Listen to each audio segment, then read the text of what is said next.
Agora que nós conhecemos então as características do movimento retilíneo uniforme, nós vamos escrever, né, uma equação matemática capaz de descrever esse movimento, né, e nos permitir realizar cálculos com ele. Então, para a gente chegar na função horária da posição para o movimento retilíneo uniforme, nós vamos analisar a definição de velocidade média, que é a distância dividida por tempo, ou seja, posição final menos a inicial dividida pelo tempo final menos o tempo inicial, fazendo duas considerações. A primeira delas é de que a velocidade média pode ser representada aqui pela própria velocidade instantânea, já que nesse movimento a velocidade não aumenta nem diminui.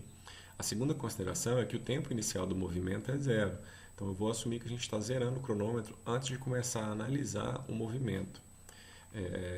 Fazendo, né, a análise dessa forma que a gente colocou, a velocidade média fica escrita então como V igual a S menos S0 dividido por T.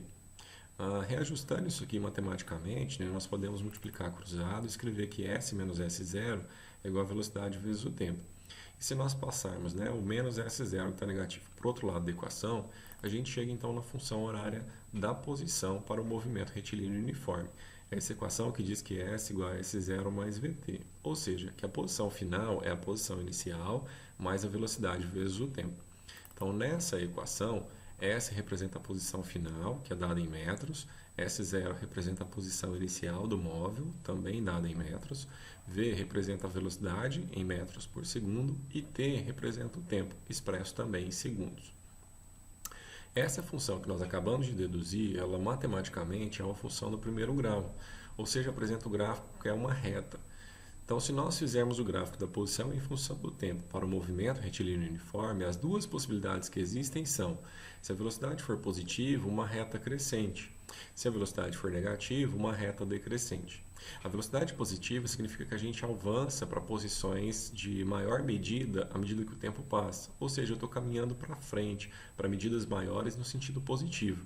Portanto, a gente classifica esse movimento como um movimento progressivo. A velocidade negativa significa que nós estamos voltando, que a nossa posição está ficando cada vez menor em relação à posição que a gente ocupava antes. Ou seja, a gente está caminhando no sentido negativo. E por isso nós classificamos esse movimento como retrógrado. Mas esse não é o único gráfico que nós podemos fazer para esse movimento. Nós também podemos representar a velocidade em função do tempo. Como a velocidade é constante, o gráfico vai ser uma reta, só que agora horizontal.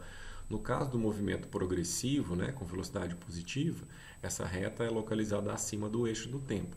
Para, né, o movimento retrógrado, quando a velocidade é negativa, aí a reta seria horizontal, só que agora abaixo do eixo do tempo. Por fim, para nós finalizarmos, o último gráfico possível de nós fazermos aqui é o gráfico da aceleração em função do tempo. Como nesse movimento a aceleração é nula, ou seja, o valor dela é zero, então a representação gráfica seria uma reta horizontal em cima do eixo do tempo. Ou seja, para todo instante de tempo, a aceleração vale zero. Eu espero que esse vídeo tenha ajudado você. Desejo bons estudos, um forte abraço e até a nossa próxima aula.